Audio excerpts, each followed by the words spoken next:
नमस्कार। पवित्र जन्माष्टमी तिथि समस्त को ढेर सारा अभिनंदन।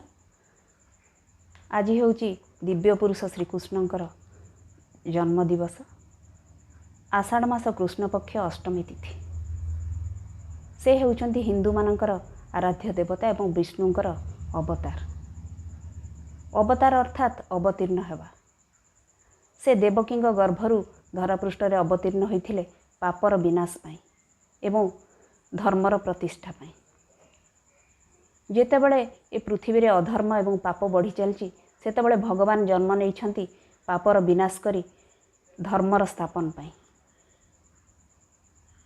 श्रीकृष्ण मध्य सेहीपरि देवकी गर्भरु जन्म नेइथिले एवं साधारण बालक परी लीला खेला करी दैत्य मानकु सोधाम को पठाई दे एई धराधामरु पापर बा पाप को लाघव करिया पाई। सेथिपाई तो श्लोक अछि यदा यदा हि धर्मस्य ग्लानिर्भवति भारत अभ्युत्थानम् अधर्मस्य संभवामि जुगे जुगे। तेबे आषाढ़ मास कृष्ण पक्ष अष्टमी तिथि रे जेतेबेले वृष राशि रे रोहिणी नक्षत्रर संयोग हुए सेतेबेले एही दिव्य पुरुष जन्म ग्रहण करंती। द्वापर जुगर शेष भागरे से जन्म ग्रहण करथिले। तांकर लीलार अवधि थिला 125 वर्ष 7 मास। तांकर परलोक परे एही धराधाम रे कलिजुगर आरंभ होइथिला। प्रबल प्रतापी कंस ताकू बद्ध करिबा पई एवं धर्म एवं सत्यर प्रतिष्ठा पई से जन्म नेइथिले देवकी एवं वसुदेव कठारु बा तांकर पुत्र हुए। कंसर भौणी थिला देवकी। कंस को आकाशवाणी होइथिला जे देवकींकर अष्टम गर्भर संतान है तार विनाशर कारण हब।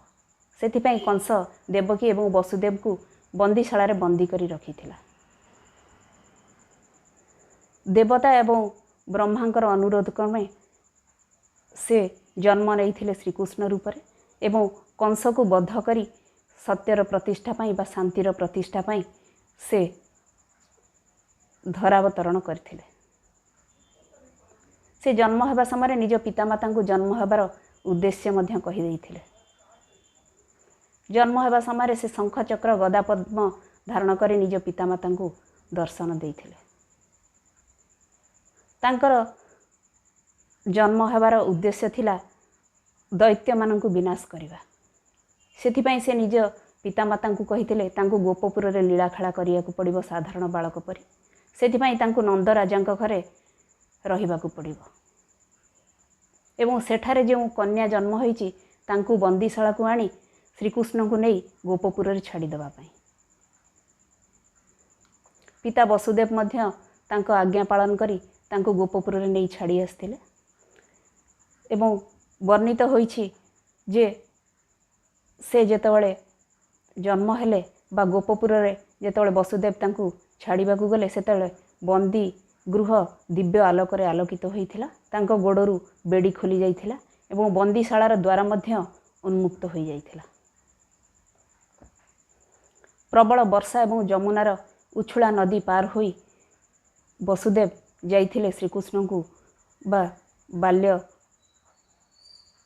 श्रीकृष्ण को गोपपुर रे छाड़ीबा पई। वर्षारे प्रभु भिजी न जातु से बासुकीनाग निजर फणा संप्रसारित करी प्रभु को ढांकी ढांकी चलीथिला। विभिन्न बाधा विघ्न सत्वे वसुदेव तांको नंदराजांक घरे छाड़ी सेठारे जन्म होइतिबा कन्या को नहीं आसीथिले बंदीशाला को। परवर्ती अवस्था रे कंस ताकू शिलारे पिटी मारी देइथिला। तेबे श्रीकृष्ण एई जगतर कल्याण निमंते विभिन्न भूमिका रे अवतरण होइछंती। केतबेले शांतिदूत तो केतबेले सारथी आउ केतबेले धर्मगुरु होई अर्जुन को विभिन्न वार्ता देइछंती। केतबेले महान कूटनीतिज्ञ होई पांडव मानंकु कौरव मानंक ठारु जिताइछंती। महाभारत युद्ध को एड़ाइबा पई से दुर्योधन को शांतिर वार्ता नहीं जाइथिले। से अर्जुन रथर सारथी होई तांकर रथर सुपरिचालना करथिले एवं अर्जुन जेतेबेले जानिबाकू पाइले एई महाभारत युद्ध रे तांको तांकर ज्ञाति कुटुंबक सहित लड़िबाकू पड़िबो बा तांकर रक्तपात हम से अर्जुन युद्ध करने मना कर देथिले। किंतु श्रीकृष्ण तांकु गुरु हिसाब रे बुझाइथिले जे धर्मर स्थापन पई ए महाभारत युद्ध अनिवार्य अटे। कूटनीति करी से कौरव मानक ठारू पांडव मानकु जिताई थिले। अर्जुन को साधारण मानव रूप में दर्शाइबा को जाई से अर्जुन को शिक्षा जोग, सांख्य जोग, कर्म जोग इत्यादि विभिन्न शिक्षा देई आछंती। तांको मुख निसृत वाणी श्रीमद् भागवत गीता रे वर्णित होईछि। ए श्रीमद् भागवत गीता विश्व साहित्य दरबार रे एक श्रेष्ठ ग्रंथ हिसाब रे बेस स्वीकृति प्राप्त होईछि। ताहा सेथिरु जो शिक्षा मिले ताहा आम दैनंदिन जीवन रे बेस कार्य रे आसे। आमे आम दैनंदिन जीवन रे जो असुविधार सम्मुखीन हो ताहार समाधान सेथिरु ही मिली थाए। तेबे भारतर विभिन्न जगार विभिन्न प्रकार रे जन्माष्टमी उत्सव पालन करा जाए। जेपरि मथुरा एवं वृंदावन रे श्रीकृष्ण को बा श्रीकृष्णकर बाल्य लीला करा जाए एवं तांको विभिन्न प्रकार प्रसाद भोग लगा जाए एवं श्रीकृष्णकर लीला मध्य लोक माने परिवेषण करती। सेहीपरि महाराष्ट्र रे दही हांडी भंगा परंपराटी रही आछि। लोकंक ऊपर लोक चढ़ी गोटे मीनार सृष्टि करती। बहुत उच्चरे बंधा जाइतिबा दही हांडी को से माने शक्त नड़िया साहाय्य भांगती और से दही लोकंक ऊपर पड़े। यह एकतार बल बोली दर्शाए। तेबे आम ओडिशार श्रीमंदिर रे बा श्रीक्षेत्र पुरी रे एई जन्माष्टमी पालित होउथिबा आर एक स्वतंत्र परंपरा रही। जन्माष्टमी स्वतंत्र परंपरा रे पालन करा जाए। जन्माष्टमी पूर्व दिन संध्या धूप पर संध्या भोग लगी सारला परे तीन ठाकुर को एक स्वतंत्र वंदापना करा जाए, जहाँ श्रीमंदिर भाषा रे गर्भोदक वंदापना बोली कहा जाए। अर्थात महाप्रभु को से दिन देवकी रूप रे गणा जाए बा महाप्रभु से दिन देवकी हो जाती।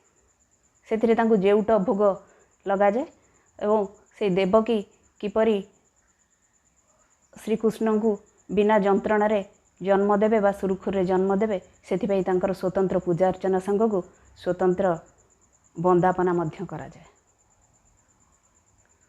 से महाप्रभु रूपी देवकी से श्रीकृष्ण को तापर दिन जन्म दियंती। अर्थात महाप्रभु कृष्ण रूप रे निज को निजे जन्म दियंती। से होउछंती माता, से होउछंती पिता एवं से होउछंती पुत्र। यही नियारा परंपरा केवल श्रीक्षेत्र में ही देखा मिले। तेबे महाप्रभुंकर चलंती प्रतिमा होउछंती मदन मोहन। से श्रीकृष्ण रूप रे जन्म नियंती। जेपरि जन्म नेला बेले शिशुटी नग्न अवस्था थाए सेपरि बिना वस्त्र रे मदन मोहन कृष्ण रूप रे जन्म नियंती।